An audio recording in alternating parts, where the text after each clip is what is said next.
What's good, everybody? Welcome into another episode of Land Grant Podcast Network's Power 2 Podcast. As always, I'm your host, Jordan. I'm here with my co-host, DJ. Yeah, you are. Hey, What it do? look at you. Are you wearing an Ohio State jacket jersey situation? What is this? It's a Of vintage course. pullover. Come on, vintage. Yeah. From the 1997 Rose Bowl. Period. Did y'all Back- win that Rose Bowl?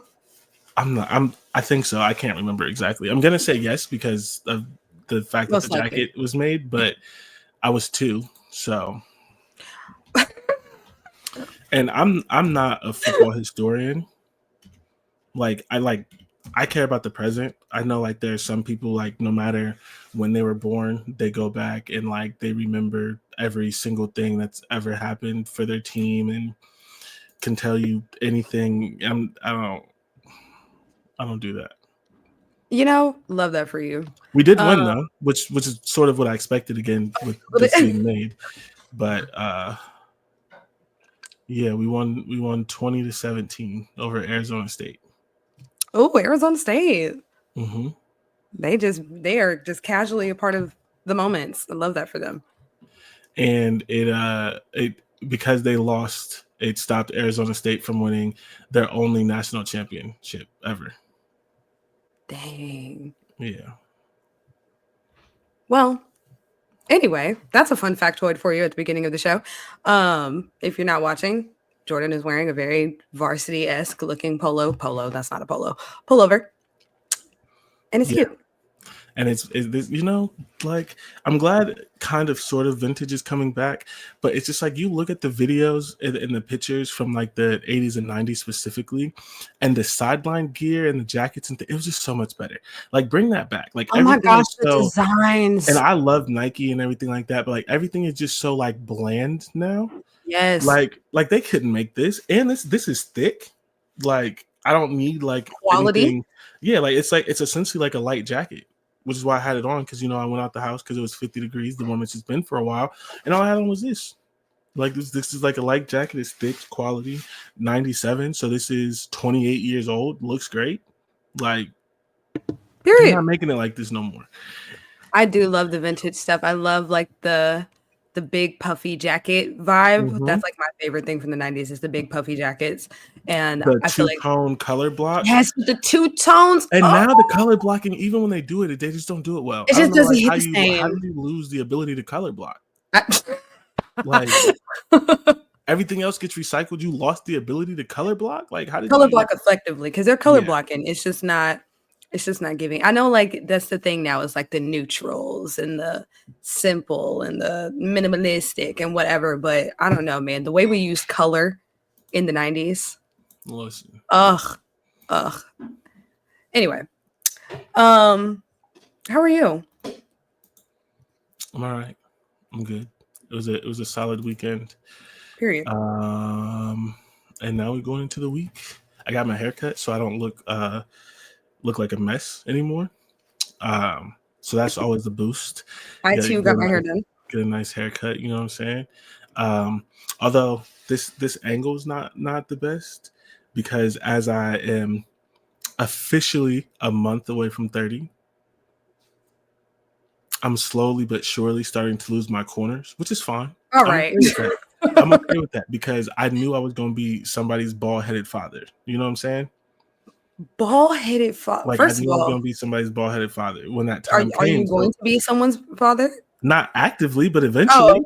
I don't know because so it all just it all happens at the same time. You start to lose your corner, and that's like the signal. Like, all right, yeah, it's time to have a kid.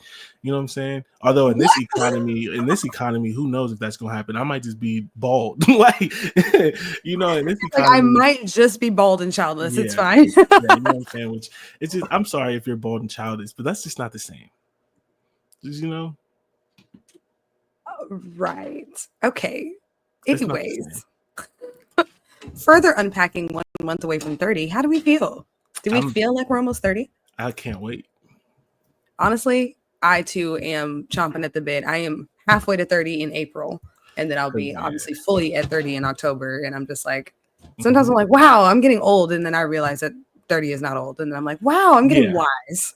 But it's not only that. It's just like, how do I say this in a way that doesn't sound awful?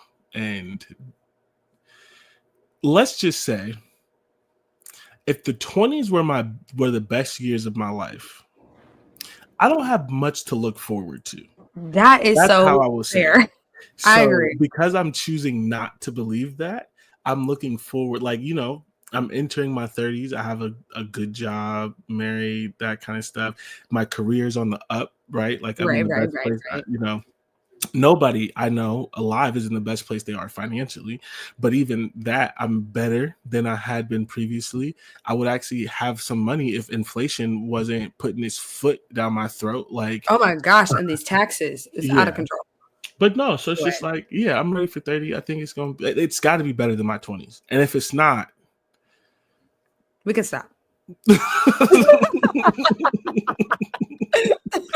We can stop. No, I feel the same way because I'm just like, but I also have never really heard people say that your 20s are the best people time of say your all the life. time. They just say that it's a very like pivotal time in your life, which I would agree. Like there's a lot I've that you heard learn and people that you say see. my 20s are the best time of my life. And that just means that y'all didn't do y'all's 20s correctly. If the 20s is the best that it can get, See, and it's that always been weird to me. But then as I got older, I'm just like, my life is getting better.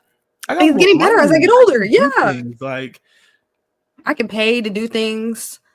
I have rent, more wisdom when bid. making decisions. I don't feel as lost or as blind anymore. Like I Yeah, feel like I've seen a couple things, I felt a couple things, I know a couple things. Like yeah. I feel It's like it's crazy that it's been 5 years now. Because again, about to be 30. But like, I'm fully on board with the fact that I wasn't an adult until I was 25. I was not an adult until And I was and 27, dead ass. and To and me, and here's the thing. I've been like living on my own since I was 18. So I was technically same. an adult. Like, I was paying all my bills, doing all my things, working my jobs. I had 2 jobs during college. I had all that. Like, that's what it was.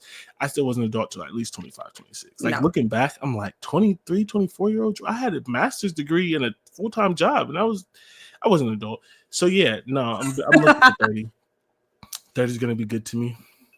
I'm And excited. if it's not, I'm gonna need more than some antidepressants. I tell you. Oh my gosh. Okay, so let's talk about the news because now we're getting crazy. I don't know why I just blanked on it. So we won't talk about this for much because I do have a second podcast. If you didn't know that, and Yes, we he's talked about it always in promoting it. depth. I promote this one too on the other one. Do you? If you listened, Okay, so I just exposed that I don't listen, and that's crazy, fine.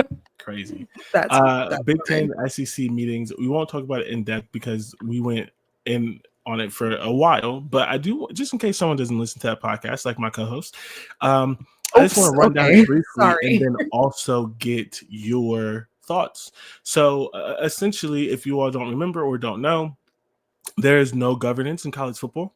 And so the Big Ten and the SEC decided, like, hey, we're not going to be aligned on everything. We're still competing with each other, but nobody else is running the sport. We have the 30, the 44, 16 plus 18 is 34.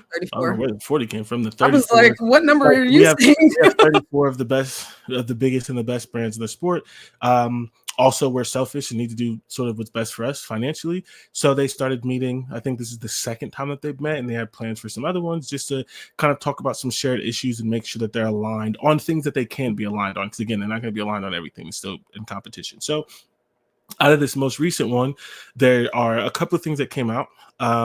One, they are still trying to push the playoffs from 12 to 14, which I like 14 better than 12 and 16, because 14, you get 2 buys, 2 teams get a bye, and then everyone else plays. It's essentially what the NFL does. So team 1 and 2 would get a bye, everyone else would play. Instead of 4 teams getting a bye, 4 buys is insane. And if you did 16, Yeah, nobody that's would get a bye. So they're trying okay. to go to 14. They're trying to get both leagues to have 4 automatic bids, which I don't really love. But if they get the 4 automatic bids, they've essentially hinted at these are the 3 things that they'll do. 1, the SEC will go to 9 conference games instead of 8, which they should have been at, but they're scared to compete. 2, the Big Ten and SEC are going to do some sort of scheduling agreement, which means we're going to get more Big Ten and SEC games in the regular season than we currently have now. And 3, they're considering a play-in. The ACC outside of this is also considering a play-in, but essentially, if they get 4 bids, the 2 teams in the championship game, which is going to be that way anyways, they're going to get into the playoffs because they were going to get into the playoffs no matter what. But then, instead of just kind of like taking the 3rd and 4th best team, they are considering a 3 through 6 play-in tournament where 3 plays 6 and 4 plays 5, and the winner of those games get the last 2 spots. So when you put all that together, it sounds a little bit more interesting than just saying we want 4 bids. Yeah. What is your thoughts on 14 play-in tournament, Big Ten SEC scheduling, any of that? I mean, I'm always down for more football. Like I'm always down for more football. I'm always down to make it more interesting. I loved the play-in concept when they introduced it on the NBA side. I just like the idea of like, okay, you're almost there, so like you may as well play to prove that you actually deserve to be there, sort of vibes. So I'm here for the play-in. As far as like the buys and stuff, yeah, I mean, the less buys, the better to me, because the buys were also kind of proven to not be an advantage, especially in the way that the playoffs went this year. So, yeah, but I'm here for it. I'm here for more football, for more interesting football, for games with more stakes. I feel like sometimes, I mean, this year it felt a little different because we had more like top 10 matchups and top 5 matchups and stuff like that. So the games felt like there was more stakes at the beginning, but like sometimes the games don't be feeling like they have any real consequences until you're on game like 11 and 12. So I'm here for it. I love it. And I love the idea of being able to capitalize on the grit of the underdogs, you know, because I feel like we are kind of getting into a space with college football where it's like the same cast of characters every year. Like you're always going to see a Georgia at the top. You're always going to see a Bama. You're always going to see Ohio State. You're always going to see, you know, the same teams. So like capitalizing on the grit of those teams that are right on the edge, I feel like that's going to be super, super fun. Yeah. And honestly, like, especially like last year and different things like that, I definitely was not pro, for automatic bids and things. But the other thing is like they did a report that said like if we had this structure for all the last 11 years and a 14-team structure, the Big Ten and SEC would have averaged over 4.5 teams, which means some years that they would have gotten 5. And in a 16 bid structure, they both would have averaged over 5 teams. So they could argue that we're just asking for what we would have no matter what. Whatever. Or one less than what we would have if they went to 16. The big issue with it is essentially like, it's one of those things where it's like, you know that you're going to get these teams no matter what. Asking us to put it in writing is it's a totally different thing. Us in public, you know what I'm saying? Yeah. So it's sort of essentially you're just little broing them and you're putting it in writing that you are better than them instead of just letting that happen like de facto, because that's what would happen. So there's definitely some like sort of pushback with that. But my kind of thing is just like, I don't think everything going to happen no matter like, and that's the thing. It's just like, it's not great, but if it's going to happen no matter what, I really don't know if it's that big of a deal as people are making it, but only if they actually go through with the 3 things that we just talked about. Like if they go to 8, if they give them the 4 bids, and then we don't get the 9th game, we don't get any more Big Ten SEC in the non-conference, and we don't get the play-in, then it's just kind of like, what'd you do that for? That was not necessary. Yeah. Yeah. So, okay. The next piece of news, which is something you wanted to put on here, I think last week or the week before, we talked about. It was last week. We talked about. No, it wasn't. It was. Yes, it was. We talked about. I was there. Yeah, we talked about women's flag football being recommended for the emerging women's sports program. Soon after that, or around the same time, Alabama State became the first HBCU to sanction flag football. First one D1 level, period. Oh, the thing I saw was HBCU. It's D1, period. This is the first D1 flag football program, period. Yes. Really? Did I read that wrong? It says Alabama State University is set to pioneer for women's flag football at the D1 level. First women's flag football coach in the history of D1 athletes is Coach Jennifer Constable. Okay, are you looking at something different? I'm looking at their local news. Okay, I got you. Because the post that you sent says specifically First Division I HBCU. Huh. I feel like there's got to be other Division I teams already, but either way, it doesn't matter. Whatever. Whether it's the first Division I ever or it's the first Division I HBCU, either way, it's cool, and I love to see it, and I hope to continue to see this, and I hope, as we sort of discussed last week, that they're the first one, that that flag football continues to grow, and we sort of see these things. Yes, so. I'm excited. I also live for the fact that the HBCU is the first one to pick this up. Just because I feel like HBCUs so many times get little brothered out of conversations when it comes to athletics. So I love that they're like taking that chance and being like, we're going to be the first ones to do this. So I'm very excited. I will be keeping an eye on that. For sure.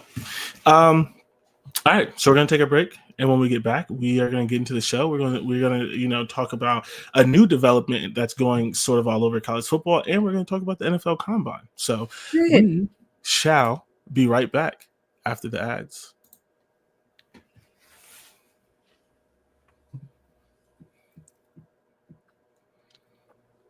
What's good, everybody? Welcome back into the Power 2 podcast, where we are here to discuss the power of...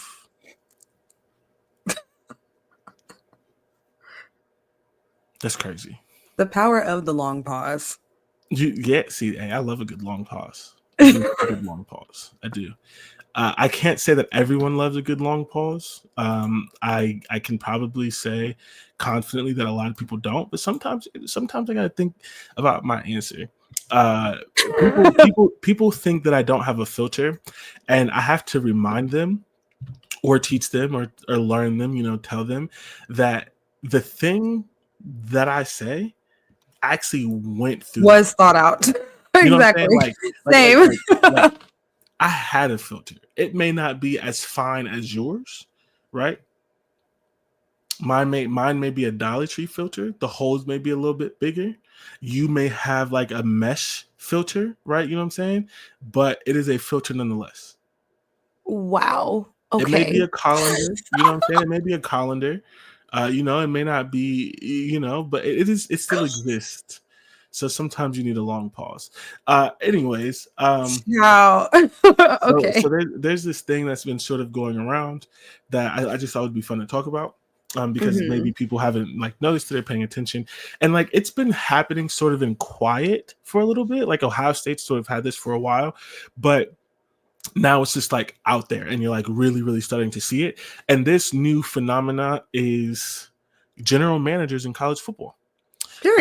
So as college football is growing, as the calendar is getting rough, as there's now NIL and there's contracts, and eventually at some point potentially this year they're supposed to be able to pay athletes and all of these kind of things.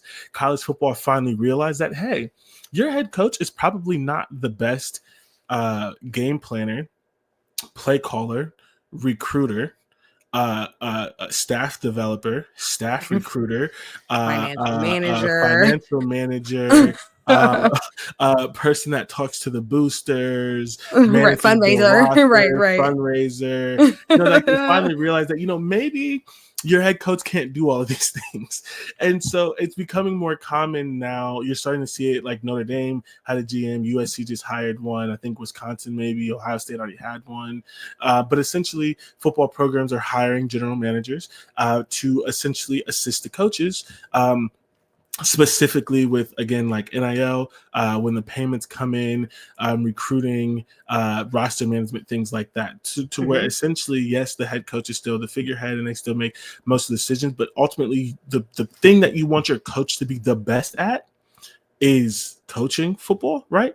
And so when their mind is being pulled in so many different places, it's easy for them to miss things. And so the GM is someone that can remind the coach, hey, this is our recruiting strategy. You have to recruit. I can't recruit, but this is our recruiting strategy. We're losing this many seniors. There's a chance that this player goes to the NIL, it goes to the transfer portal, there's this, there's that, just to sort of focus. They're the ones working with the players. I mean, and every role is slightly different, right? It's not exactly like the NFL GM where like there's like more defined, but essentially they're handling kind of what we talked about: NIL, paying players, roster management, recruiting visits, that kind of stuff, and then just taking something off the coach. The interesting thing, because it's new, the structure is different. So like there's like one or two programs where the general manager actually the head coach actually reports to the general manager.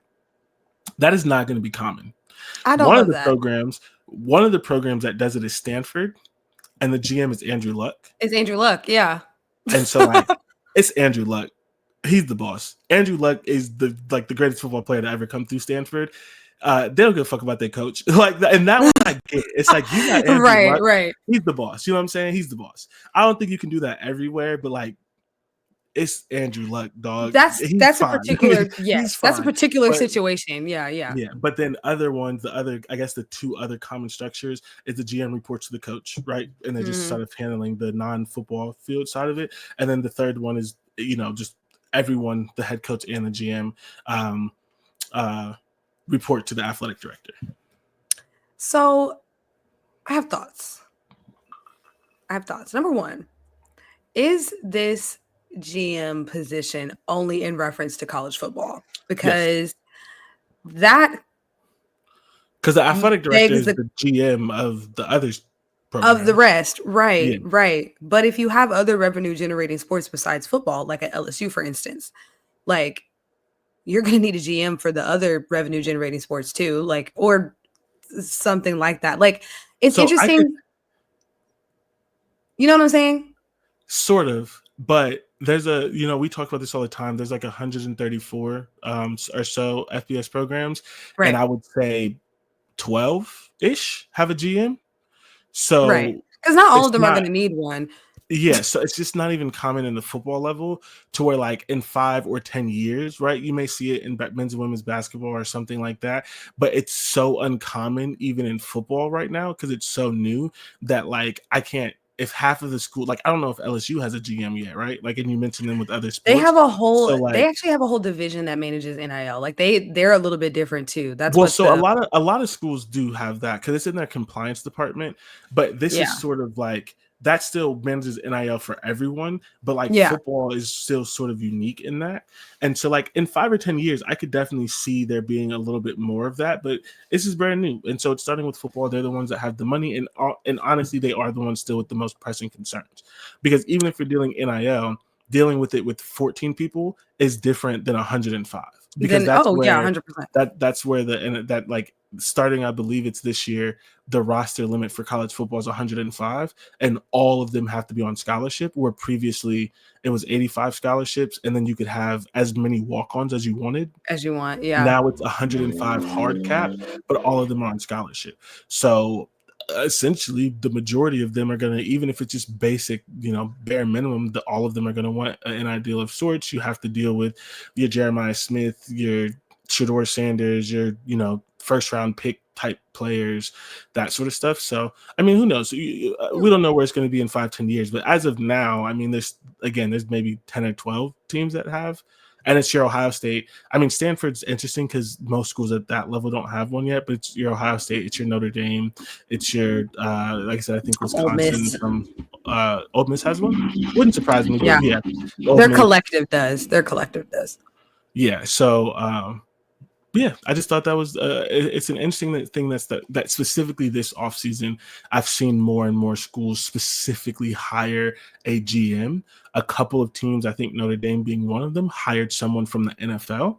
Like one, I think maybe with Notre Dame hired a cap guy from the NFL, which is interesting, right? Because the cap person is the money person. And so these schools are all trying to figure out how to divvy up that $20 million that they're going to be doing plus NIL. So it's just kind of wanting to get out in front of it, because if it's successful for these programs, next offseason there's going to be more, and there's going to be more until where it's maybe 80, or at least at bare minimum every Big Ten and SEC school is going to have one, and then you're probably getting like your bigger schools like Florida State, Clemson probably will get one eventually too. So I think it makes the most sense. I mean, the rest of the sports industry is organized this way.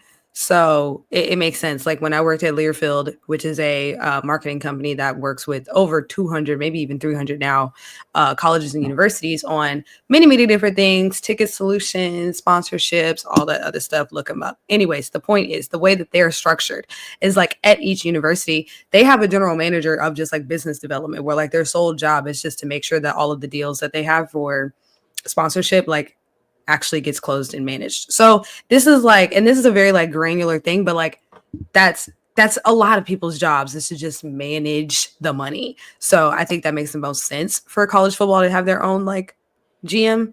It's just interesting like how that's structured. Because to me, the structure that makes the most sense is reporting to the AD. That's the structure that makes the most sense to me. I don't see why a GM would need to report to a head coach or why a head coach would need to report to a GM. So I actually disagree with that because the ADs don't make any decision for the football program. And unless you think that like, I guess it depends, right? But like, for example, the Ryan Day, that's his program. The GM should like an AD. Like if the GM is reporting to the AD and the AD saying we need this, this, this, and this, and that's against what the head coach wants, that's division. Like the head, like the in college football in particular, the GM role is essentially to take duties away from the head coach.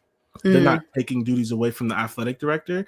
And so in that, it should still be the head coach's program to run, which then means, in my opinion, everyone in the football department should be reported to the head coach. That's very interesting. Like, yeah. So I like, again, Stanford, Andrew, like that makes sense. But for me, in most cases, I think the head coach should be the head of the football program. That is how it was before the GM. To create this position and change the entire structure doesn't make sense to me. And because all of it is like, it's dealing with specifically football money, football roster, player retention, all like, how you gonna retain it? How you gonna retain a player that the coach doesn't want? You know what I'm saying? Like, you have to go to the coach and be like, you got to get the coach's input. Yeah. Like, of course we're going to pay Jeremiah Smith, but do we want to pay insert other player? And it's like, you know what I mean? Like if this player says he's leaving, do we want to match this? Like the GM's not going to know better than the coach on that because ultimately all of these things still do affect the on the field performance. And that's one of those places I think it needs to say different than the NFL. Because of the NFL, the GM is making that decision based on money. All those. And so of course. If the GM doesn't want to pay that player, the head coach just does. I mean, we just talked about it in basketball. Jason Kidd didn't want to trade Luka. You know what I'm saying? Right. Jason Kidd, Luka would have been there. And so it's different where it's just like your coach just has to deal with it in pros. Like if they don't want to pay that player, he's gone. If the Bengals decide not to play T. Higgins, that coach don't got no say in that. He just has to deal with it. And that shouldn't be how college football runs. So no, absolutely. I agree. Should report to the head coach. Wow. Love it. Well, apparently, as I was continuing to look at this, because y'all know I'd be researching while I'd be talking, there are basketball GMs, and the first ever program to have a basketball GM was Texas, actually. Interesting. But theirs is obviously a little bit more complicated. But yes, they do have a GM for basketball, which I mean, my question was just more so about like, obviously, like hopefully if we're looking at this being a structure for all revenue generating sports, it would definitely be more than just football. But I understand why football did it first. Obviously, they generate the most. Yeah. And I also just think like, again, I think the biggest thing is roster, right? If you're a head coach, you can manage your 14 players, right? Yeah. Like you can, you know what I mean? Honestly, I don't know if but when you're talking about that though, typically especially if we're talking about basketball, they're probably also like pulling in more money individually though with their different NIL deal. Even though it's only 14 players, that's still more contracts and money and those sorts of things to manage because theirs are usually going to be a little bit, they're more recognizable than most football players. Like, yeah, a lot of quarterbacks and stuff have like the big NIL deals, but you know what I'm saying. I disagree with that. Except like I would venture that women's basketball players, the top of them make more than anyone. I agree. Basketball players sure as hell do not. I agree. It said basketball GM, so I'm assuming they're doing it for both men's and women's. And that's what I would say. If they're going to have a basketball GM, it should be combined. I would then hope you're so. That talking makes about no sense to have 30 two separate ones. players Yeah, and no, that things makes no like sense. that, and that's a little bit different. But yeah, ultimately, like especially like, and I don't know if baseball is revenue generating for like everyone, but honestly, I could see a GM of baseball and softball before For certain basketball schools, because the yeah. rosters are just much higher, and Yeah. baseball in particular and softball, they're finally gonna get scholarships. Where like baseball for the long time was like splitting 15 scholarships amongst like 30 players, and your best players would get full rides and everyone else would get partials. Just And there. now Yeah. I don't know what the number they went to, but like they're getting full scholarships and there's going to be more players. So like it's just basketball is just, it's not that it's not hard, and there's definitely a benefit to it, especially with the travel. Like I think basketball is just, it's coming, but it's just for the specific reasons football is doing it. That stuff is easier on a basketball coach to manage because there's 80 less players, 90 Oh, less yeah. players. Yeah. So, and then of course the staff is smaller and things And like all that. that. Yeah. Football, I mean, football now has like 30 coaches. Like Ohio State just hired 3 people to work with the offensive line, and that didn't include the offensive line coach. Why do y'all need 3 people for the offensive line? The offensive They line is hired only 5 people. they hired 3 analysts on top of their offensive line coach. There are 4 people working with the offensive line. That just seems excessive. I'm not going to get into why it's not, but write this down because that's another good topic to talk about. The Why are rise of coaching analysts, the rise of analysts, and what staffs are going to look like now that there's no longer staff numbers and they can coach on the field. Maybe next week. Yeah, well, we definitely need to talk about that because I have lots of Yeah. questions, and I'm sure the viewers, listeners will also have lots of questions. Maybe next week. We'll add it to the show plan. Shout out to GMs in college football. I'm sure it'll be incredibly successful on the first go round. Isn't everything? Oh my gosh. In today's Power Sweep, the NFL Combine starts literally the day that you are listening to this. It starts today, February 24th, and it goes for, what is that, a week? March 3rd? Something like that. Before we hop in, do you watch the Combine? Are you a Combine watcher? No. I am also not a Combine watcher. I'm a Combine highlight watcher. I love to watch a little 40-yard dash that pops up on Twitter. But I don't care about the underwear Olympics. The underwear Olympics is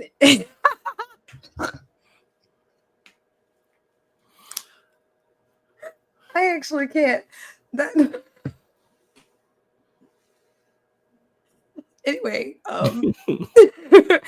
anyways, we just wanted to talk about who got invited to the Combine this year and what our thoughts were on the invitees. You have me screaming with underwear Olympics, but yeah, I also do not watch the Combine, but I love the highlights. Those are my faves. Well, so here's the problem with the Combine. I have 2 problems with the Combine. Right. Problem one, and this is a good way to talk about some news that happened. Oh. Quarterbacks are scared to compete and no longer throw at the Combine. Hint, hint, Shedeur Sanders. And I'm sorry, personally, when your dad is Deion and you pretend like you're also Deion in the way that you talk and you act, and you flash the rollie, you do all these things, you gonna be scared to compete. And I don't care what no one says. They can say it's not scared. They're not scared to compete. There is no reason for a quarterback not to throw at the Combine, except that they're scared to compete. And you want to know why I say that specifically? I'll tell you why. Because at the Combine, you're throwing to random receivers that you have no chemistry. Right. And they tell you as you go up to throw what route you're running. So you have no excuses. Not only are you throwing to someone you don't know, you don't really know how fast they are, etc., their breaks, things like that. You also don't know the route beforehand, so you just have to be able to throw anything. And instead, what they're doing is they're throwing at their pro day where it is scripted. And they're throwing to receivers that they know. So they know that the first throw is going to be a slant, and the second throw is going to be a 5-yard out, and the third throw is going to be a slant. And then they're going to work their way deeper and deeper and get into a rhythm with receivers that they already know. Shedeur is going to be throwing to Travis Hunter and things like that. And it's scared to compete. Like, you can't go up. You're trying to get to the NFL. You're talking about you're going to be the first draft pick, and you can't throw to anybody. You can't go and say, hey, we're going to throw a dig route, and you need to throw it to this stranger. It's annoying. It's scared to compete. That's childish. I don't like it. And it's becoming a trend. And I think it's lazy. I think they're scared to compete. You want to be the first pick in the draft and you won't throw at the Combine? I think that's stupid. Thank you for coming to Jordan's TED Talk. I agree, though, actually, because what are you Everybody here for? else is doing it. What are you here The for? receivers, like, yeah, I think it's dumb. Like, don't show up. At that point, don't show up. Especially quarterbacks, because other, like, right, I get, like, right, like, if Saquon was out again and he was still Saquon, I get him not doing the combine. Because the drills that running backs do, you can pull something.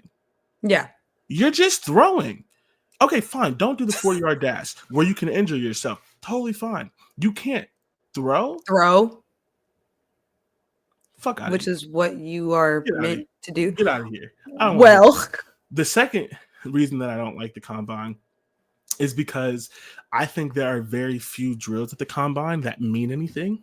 I agree. Especially because sports science is too good.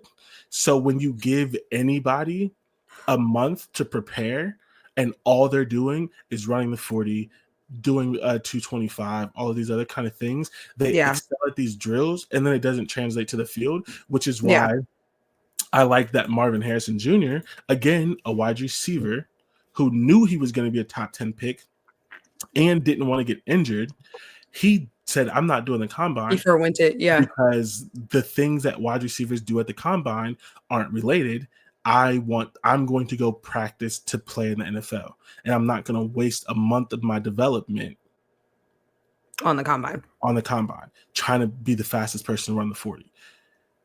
And you can say, oh, you're splitting hairs, you're being indifferent, like you're picking one side, not the other.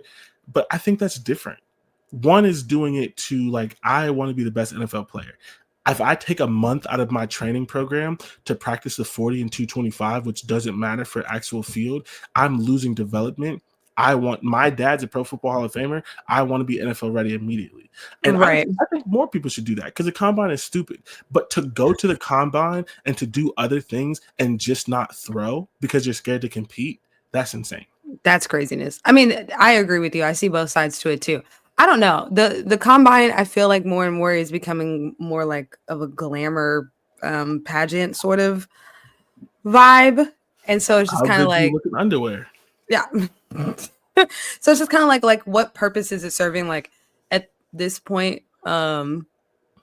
I don't know, but I definitely haven't watched it, because, like, I'm just the type of person that, like, I just don't care about who you are until you get your NFL jersey on. I hate to say that, but now granted, like, I wasn't a college football fan either, so I was just like, whatever, put your jersey on and then I'll see what you can do once you get here, sort of vibes.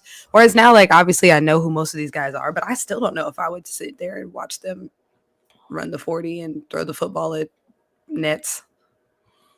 Yeah. Like, I don't know. Sometimes it's like watching, like, a practice. So, yeah, but it's happening.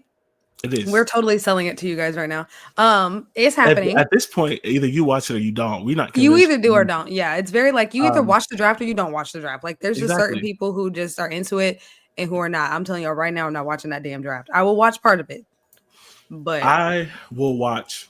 And I hate to promote another podcast, but let's be honest, we are not competing with them. They're in a totally different lane. They have press passes, in studios and all these things. I will be watching the NFL, the Athletics NFL show. Oh, period. Yes. We talked about this. Yeah, they do a live sort of like following of the draft, and it's not the Depression Olympics, and it's actually like real analysis of the players and people who are like fans and excited, and it's not his mama and uncle's daddy's cousin sold drugs and he was doing heroin at 3 and now he's a first round draft pick. Like, right. He doesn't know his dad. His dad's in jail. Yeah, his dad is wrongfully imprisoned on death row. It's just very dramatic all the time. But yes, to the NFL Combine, I just found it very interesting that there is a particular collection of schools that has quite a high number of invitees to the Combine. Obviously, Ohio State being number 1 with 15 invitees, 7 of them being on the offensive side and 8 of them being on the defensive side. Notably, Quinshon Judkins, Will Howard, Denzel Burke, and Emeka Egbuka. It's his name is African, and 90% of African names are pronounced exactly how they're spelled. Exactly how they're spelled. It's Egbuka, Egbuka. Like Egbuka. how you think it sounds is how it sounds. There's some other names that'd be a lot harder, and it's be like silent letters and. And my thing is, if I can say Enrique Agumbawale, I should be able to say Emeka Egbuka. Yeah. Egbuka. I can say Kiki Irifin. Like I can do it. I got y'all. Yeah. I'm doing my best. Yeah. But one thing I'll say is if Ohio State. So here's the thing. Typically, if you get invited to the combine, you get drafted. Yeah. And so this means that if all of these players get drafted, Ohio State is going to tie the NFL record for most teams drafted. And if one extra person gets drafted who was not invited to the combine, which does happen, they'll break it. Period. Like all time? Yes. Period. Ohio State. In one draft. The number. I do feel like the reason why I even knew who or what Ohio State was like watching football as a kid. And when they do the talking heads, I'm like, how many of these people are going to say the Ohio State? Like, did everybody go to Ohio State on this team? Like, it feels like it. So that makes perfect sense. Number 2 surprised me, but the second team with the second most players, only down from Ohio State by 1, is Texas. They have 14 players that are going to be at the combine this year, notably, obviously, Quinn Ewers, Matthew Golden, Kelvin Banks, Jade Brown. Jade. I can't say these kids' names. Jade. Yes, Jade. I'm very curious about Quinn Ewers doing the combine. I don't know why. Like he just gave the vibes like he would be like sort of like above it. Like he'd be like, nah, like I'm just gonna let them draft me sort of vibes. Yeah. So the problem with Quinn is that a lot of people in the NFL wanted him to come back for another year. Yeah. So, which we'll talk about in a second. Texas being number 2 surprises me, but it doesn't surprise me. The reason why it surprised me is, again, and I think maybe I mentioned this, maybe I did, I don't remember. We just watched Michigan 2 years ago bring back their seniors and win a championship. We just watched Ohio State bring back their seniors and win a championship. The last 2 years and 2 different playoff formats, Texas made it to the semifinals. So I thought a lot of these guys would come back for a final year to try to win a championship. And almost all of them left. And I was like, that's interesting. Like people are saying like Texas is going to be one of the best teams and they're going to win a championship. And I'm just like, I think they lost a lot more than you realize. There was a lot of underclassmen that I think that I was surprised didn't try to come back for a championship for the senior season. And we'll later in the offseason, we'll talk about Texas and we'll talk about teams and who we think is going to be good next year and things like that. And I'm not saying that they're not going to be good, but they lost a lot of players that I thought may have considered to come back. So like, I'm surprised because I didn't think all of their underclassmen would go to the draft. But then when they go to the draft, Texas did have one of the best rosters in the country, which is why they've been in the semifinals 2 years in a row. Right. And so, yeah, they're tied for second with Georgia. Exactly. They are tied with Georgia. Georgia has 14, but 7 of the 14 are defenders and 6 out of the 7 are linemen or linebackers. So, like I mean, Georgia. Just pumping out defensive players like nobody's business. We saw that in the Super Bowl massacre. I feel like everybody on the defensive line for the Eagles. I don't think I feel like I think everybody on the defensive line for the Eagles is from Georgia. You do know I'm going to Google that now. It's at least it's 3 for sure. It's Jordan Davis. It's who's the other defensive tackle? Who's the better one? Oh my gosh. Can't think of his name right now, but he's the better one. He was killing Patrick Mahomes. And then the edge rusher, Nolan Smith, is also Georgia. What is the defensive tackle's name? I'm looking. Jalen Carter, stud. So it's 3 for sure. It's Jordan Davis, Jalen Carter, and Nolan Smith. But I think there may be a 4th one. You know, there may just be a 4th one. I don't see anybody. Oh, the defensive side. Oh, Keely Ringo. No. He's not on the defensive line, but he is. He is on the defensive side. Yes. Yeah, he's a what's it called? Okay, the person that I'm missing is linebacker Nakobe Dean. There you go. So they have linebacker Nakobe Dean, defensive lineman Jordan Davis, defensive lineman Jalen Carter, cornerback Keely Ringo, pass rusher Nolan Smith, and the three names that I said at first are on the defensive line. They are the ones that were murdering Patrick Mahomes in front of his family and Donald Trump, and then the linebacker as well. So yeah, Georgia does put out defensive linemen and linebackers. If nobody else does, Georgia will do it. Georgia will do it. Oregon is next with 13 players going to the combine. Lots of offensive players. Their quarterback Dylan Gabriel will be going. Tez Johnson, the wide receiver, and then a couple of linemen, obviously. I felt like Dylan Gabriel had a pretty good enough season, so this is interesting that he's going to the combine. Because I feel like he has a pretty good amount of draft stock, but maybe because Oregon didn't make it very far in the playoffs. I don't know. But so yeah, I think that's one of the misconceptions that you have with the combine. Everyone goes to the combine.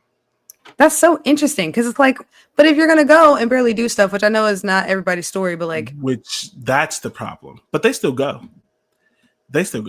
It's been newer that certain players haven't been quarterbacks won't throw, or like the Marvin Harrison Jr. thing was very rare, but like 90 and if you get invited to the combine, you're going, whether you're going to be pick 1 or you're going to be pick whatever. Not the pause, another pause. But yeah, most of them go, but now we're starting to see certain people who are afraid to compete, like Shedeur Sanders, not throw. But the other thing with the combine is it's not just the drills, it's also the interviews. Like that's the most important whole experience. Yeah, the most important part of the combine is the physicals, because that's where teams find out if you're healthy or not, and the interviews with the teams. Most like if you have 3 people, if you're trying to get a corner and you have 3 of them, you want to interview all 3 of them, and the interviews a lot of time help determine if you get drafted. So they still go for that because it's essentially their job interview, but then they also don't compete like Shedeur Sanders, who thinks he's Deion Sanders, but I bet you Deion would have competed, but whatever. Anyways, Ole Miss and South Carolina are tied for 4th with 11 players coming from each team. 8 of the 11 players from South Carolina are defensive players. So South Carolina is also pumping them out, apparently. I don't have anything to say about any of these people, but shout out to Ole Miss and South Carolina. Miami has 10, Cam Ward obviously being one of them. And 8 of them being offensive players. So shout out to Miami. And then at the bottom, Bama. Obviously, Bama's going to make this list. Duh. Bama's going to make this list with 9 people, most notably Jalen Milroe, obviously, and then Florida with 9 people as well. But it is notable that Bama's not number 1. It is notable that Bama's not number 1, which I'm sure is the first time in a while that Bama has not been the top contributor to the combine. Yeah, for sure. So I will just say before we move on, before we end this podcast, this is, off-season show. We're not going to do an hour and a half today. I would like to say that this year's quarterback class is booty cheeks. I'm going to read every name. What? It's cheeks. Every name that was invited to the combine who are considered the best quarterbacks because they were invited to the combine. And anyone you on this show who has a microphone, but then also anyone else, you can just say it out loud. To yourself. You may think you're crazy if you answer this out loud. You could say it in your head, or you could DM us and tell me if you disagree. But I would like to know, of any of these quarterbacks, who people think is good. So here's the list. Max Brosmer, Minnesota. Brady Cook. I'm sorry. That being the first name is crazy. Well, it's alphabetical. It's in alphabetical order, I know. Jackson Dart, Mississippi. Quinn Ewers, Texas. Dylan Gabriel, Oregon. Seth Hannigan, Memphis. Let me know if you've ever heard that name before.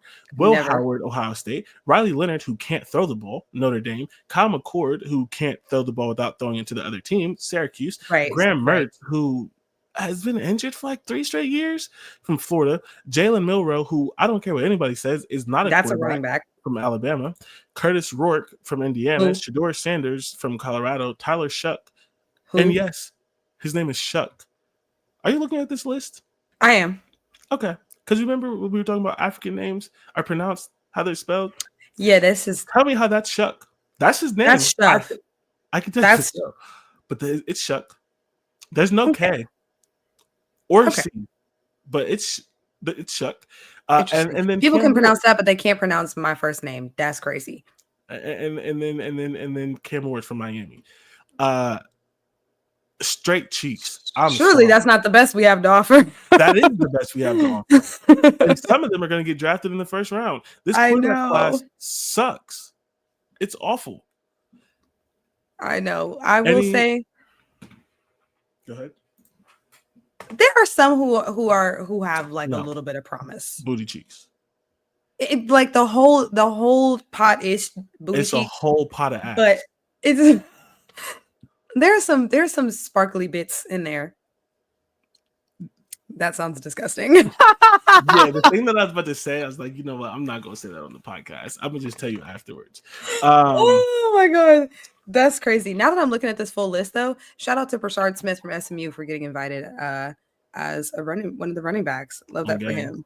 I'm so proud. I think he's the only person from SMU that was invited to the one of our D linemen, Jared Harrison Hunt, also was invited to, and Elijah Roberts. Yeah, so they were also invited to it.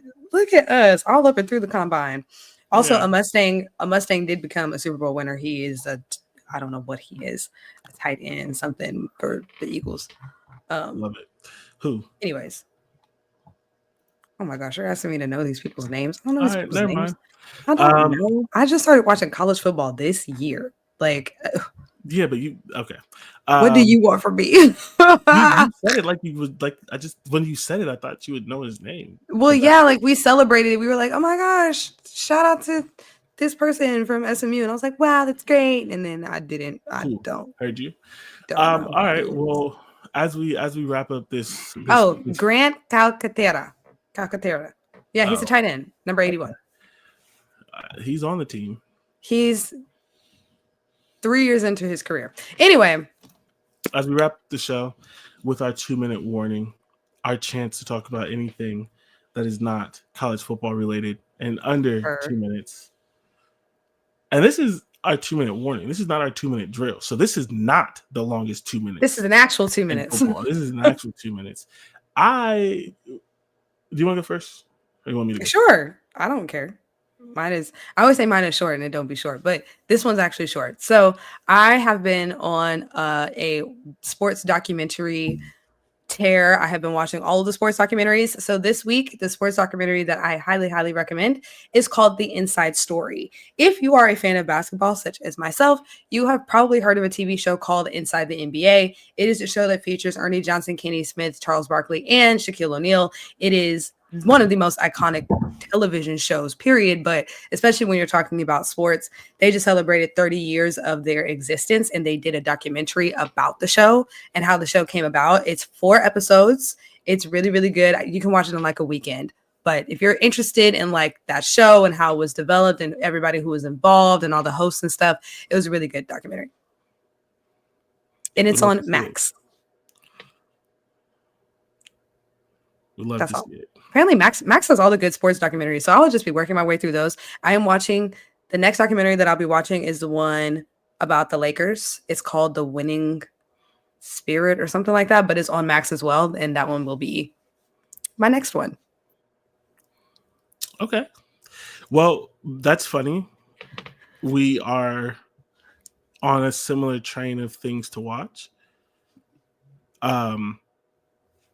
I feel like I feel like somehow I have become Netflix's biggest defender. Okay. And I hate that. Okay. As a corporation. That's gross. But I contend, and honestly, I don't do this for Netflix. I do this for the people that I'm talking to. I want you to get out your bubble. I want everyone in the world to stop only watching things for nostalgia. I think if everyone stopped only watching things for nostalgia, we wouldn't have insert movie part 2 when part 400,000 1 reboots. Yes. was 30 years ago. We won't have 17 reboots. Like literally, like there's a new Watson show, right? And it's literally like it's funny. My wife was just like, "So this is House." Like they took Watson from Sherlock Holmes and then made it to where Watson learns all this detective stuff from some Sherlock Holmes, but then goes back to being a doctor. If you don't know the history and the lore or whatever of Sherlock Holmes, Watson was a doctor who's not a doctor anymore. Like there's a medical doctor. And then they go and work with Sherlock Holmes and essentially becomes like a pseudo detective. So the spin of this new show is that Watson worked with Sherlock, did all this detective stuff, and then goes back into the hospital. And is essentially House, is essentially using the detective skills to solve like medical mysteries or some bullshit. And it's just like, maybe it's good. I'm not saying it's not. And can we get new shows? I can't remember the actor right now, but it's the black actor that's playing Watson. So like that's sort of interesting. But it's just like, please, we could just create a new story, right? And so the reason why I end up becoming Netflix's biggest offender, because I do this as a service to other people. Netflix is one of the only ones that, in my opinion, is actually making original stories, original shows, especially as I've said before and will continue to say, if you're willing to watch things with subtitles or English dubbed, you get into some of the Spanish TV shows, you get into some of the French TV shows, you get into some of the other ones. You really can like expand your mind. You know what I'm saying? Like it's fine. You could do that. Anyways, this weekend, I watched 3 new things on Netflix. All of them were amazing. So I just want to talk about them very quickly. One, Black Doves. One of the things that I think Netflix is doing better than most is if you are not going to give me a show with 22 episodes, which please, for the love of God, bring it back. If you're not going to give me a show with 22 episodes in a season, I don't want 12. It just doesn't feel right. It's too long, but not long enough. And so Netflix, they started doing this thing. And they're not the only one that does it. I just think they do it the best, where they essentially drop series that are just long movies. It's 6 episodes. And it's start to finish. There's no season 2. The whole show is a short series. It's episode 1, episode 6, and it's just enough time. It's essentially just like a long movie. It's like the Harry Potter shit, right? If you put all the Harry Potter's too long, but like it's just like it's like a movie that it's like a trilogy, right? Right? Yeah. If you have a trilogy, each movie's like 2 hours long. It's 6 hours worth of content. That's essentially what they're doing. They're giving you that in 6 episodes, start to finish. And I think there's a lot of them that are really good, especially if you like thrillers. And the one that I watched is called The Black Dove. It has, I'm so not good with people's names, but people will know this person, which is why I want to say her name. What is this lady's name? What is her name? Keira Knightley, for those of you who know people. Keira Knightley, my goodness, I haven't heard that name in millions of years. Right? It has Keira Knightley in it. And so essentially, long story short, she is a spy and her lover, not her husband, her lover gets killed. And she said, I want it back in blood. Oh, John Wick. Right now. You are going to, but John Wick was like, I know who did it, and I'm going to kill everybody. She was like, I don't know who did it, and I'm going to kill everybody to find out who did it. And then when I find out who did it, I'm killing them too. All of them. Period. All of them. Period. Both of them, all of them, all 3 of y'all, everybody. Anybody can get it. And there's some other things in the story. I don't want to tell you anymore because but it's 6 episodes. It is excellent. Very good. The other thing that I watched is a movie. It's called To Catch a Killer. This is about, essentially, it's another thriller. A lot of my stuff is thrillers, whatever. You'll get over it. It's about this cop who is essentially like a little troubled, a little depressed, a little sad, a little, stressy maybe, and depressing, right? Maybe when they were growing up, maybe a little suicidal. And essentially, there's a person who did the largest mass shooting ever, according to this movie. And it's about this cop who is essentially trying to fight her personal demons to get into the head of this serial killer to catch the person. Oh, really good. Okay.